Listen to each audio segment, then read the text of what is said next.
travel far away,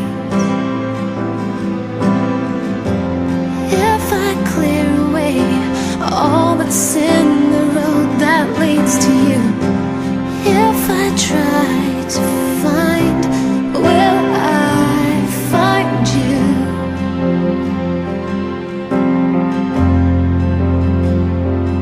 Would you sing your song? Queridos compatriotas, buscaremos no pagar la deuda ilegítima, la deuda corrupta, la deuda ilegal. Ecuador lo que hizo fue decir, primero antes de pagar quiero saber qué debo, cómo son las deudas, cómo son los contratos, y sobre lo que surja de ahí voy a decir si se paga o no se paga. Que la deuda que hoy estamos pagando es la misma deuda heredada desde los años de la dictadura militar. Habría que considerar que esto es una especie de delito de ejecución continuada, ¿no? Porque arrastra su origen de la dictadura y continúa, se refinancia y sigue con ese arrastre hasta el día de hoy.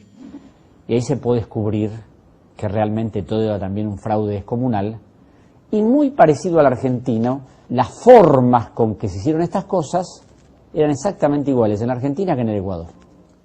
La crisis de la deuda también fue causa por la fuerte elevación de las tasas de interés internacionales, de forma unilateral por parte del Banco de la Reserva de los Estados Unidos a finales de los años 70. Ecuador fue forzado a tomar nuevos préstamos, también a intereses flotantes, para pagar los anteriores. Esto sirvió básicamente para el pago a los mismos acreedores internacionales. En realidad, el dinero nunca ingresó al país. Y esto tiene una analogía porque cuando la Justicia Federal de la Argentina investigó la deuda de la dictadura militar, los peritos oficiales determinaron que en la totalidad de los casos se ignora el destino de los fondos de la deuda. El tema de Ecuador fue interesante porque las organizaciones de la sociedad civil venían peleando desde hace más de 10 años por este tema de la deuda, porque también hubo estatización de la deuda como acá, porque también hubo emisión de títulos como acá. Entonces ellos decían que esto había que aclararlo primero antes de pagar. También es importante señalar el traspaso de la deuda privada al sector público. El Banco Central del Ecuador en el año 1983 asume la deuda externa del sector privado como deudor ante la banca acreedora internacional por un valor de $1.371 millones. Toda esta deuda, evidentemente, y esta subida de las tasas de interés fue tan impactante para el país que el país pasó 6 años sin poder pagar esto. El Ecuador, desde el año 86, entra en mora. De acuerdo al Estatuto de Limitaciones de la Corte de Nueva York, a los 6 años la deuda, que era de alrededor de 7.000 millones, prescribía. Y el 9 de diciembre en Nueva York, en un acto unilateral, se firmó la renuncia a la prescripción de la totalidad de la deuda. Hubo complicidad de los organismos del Estado. Ningún funcionario del Congreso Nacional hizo alguna objeción a este documento porque nadie sabía nada de esta ignominiosa renuncia a los derechos. Esta deuda fue nuevamente cambiada por los denominados bonos Brady.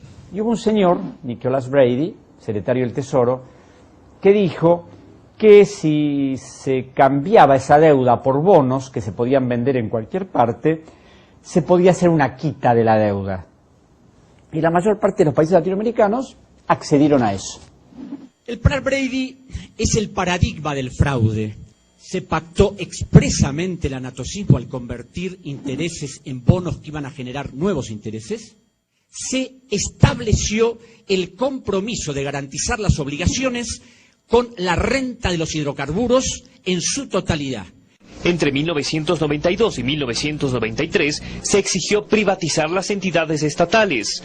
Deliberadamente, como oportunamente también se hizo en la Argentina, se estableció que los recursos de petróleo y de gas tenían que responder específicamente a la deuda. Yo encontré personalmente en el Ministerio de Economía, y después lo encontré en el Ecuador, 3 cartas.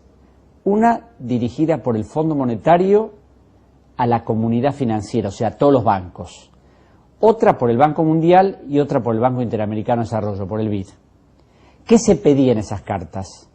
que los banqueros apoyaran al gobierno argentino de Menem, porque el gobierno se había comprometido a privatizar el sistema jubilatorio, a modificar la legislación laboral, a hacer una reforma total del Estado y a privatizar todas las empresas públicas, especialmente la empresa de petróleo.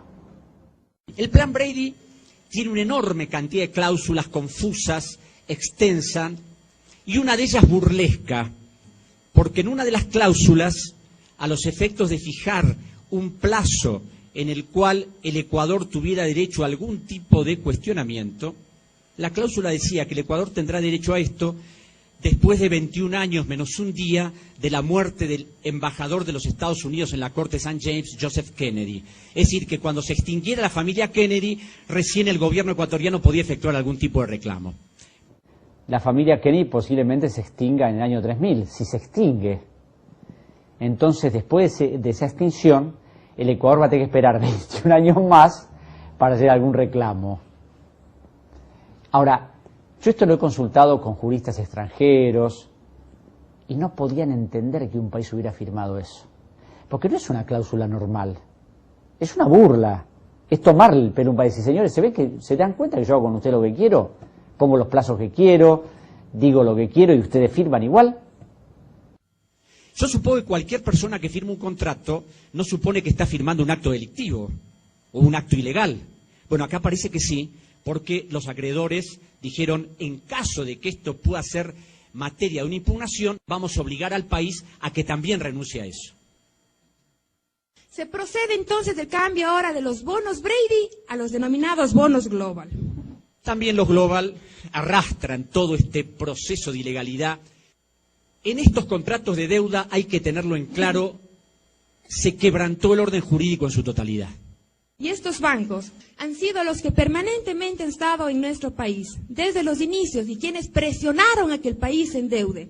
Y estos son Love Roads, Citibank, Lloyds Bank, Chase Manhattan Bank, Morgan and Youth Hutton. Milbank Tweed, Handley y McCloy debe ser el estudio de abogados más importante de los Estados Unidos. Además de asesores legales de JP Morgan y del Chase Manhattan Bank, es una oficina de abogados que prácticamente ha estructurado todos los contratos en todos los países latinoamericanos y en el Ecuador los hizo siempre, desde los finales de la dictadura militar hasta la última negociación.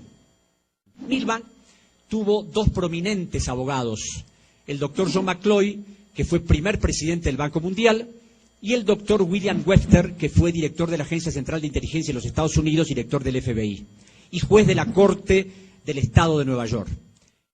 Ellos mandaban los contratos a los abogados del Ecuador en Estados Unidos, Cleary, Gottlieb, y Hamilton.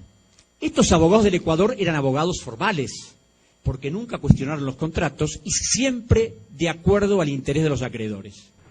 En resumen, y como conclusiones, la estructura de todas estas operaciones, las complicidades, los manejos espurios, el quebrantamiento del orden jurídico, la renuncia a todos los derechos, la abdicación de la soberanía, la aceptación de actos ilegales, la inclusión de cláusulas contractuales violatorias de los principios generales del derecho, la convalidación del fraude como un modo convencional de someterse a las exigencias de los acreedores, desconocer que el Ecuador no es un Estado cuando contrata, sino un vulgar comerciante que puede ser tratado de cualquier manera en cualquier insignificante tribunal de cualquier país, no siéndole reconocido en ningún caso su dignidad como nación soberana en esta infame historia de la deuda de los últimos 30 años.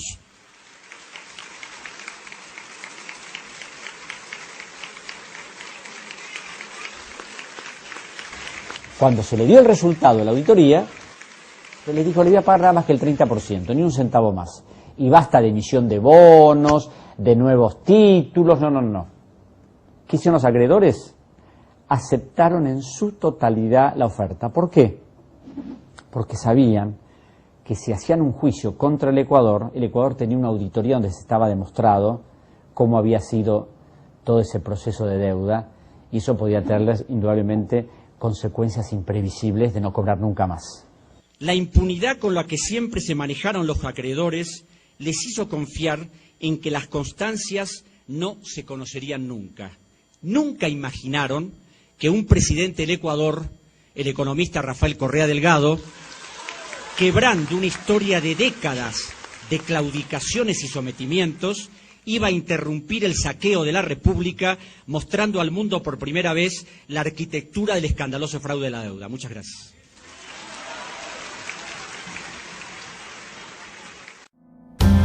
If you came close to me, like the heart that beats inside, all the breath that gives me life, would it burn away all I leave behind?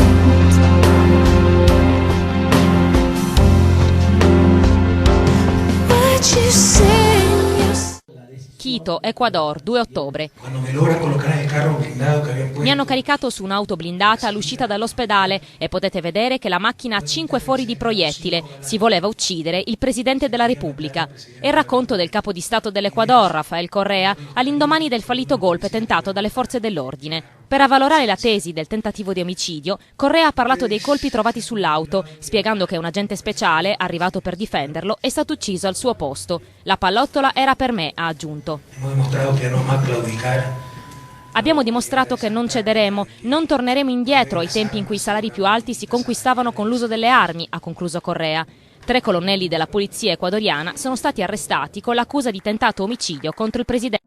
If you came close to me,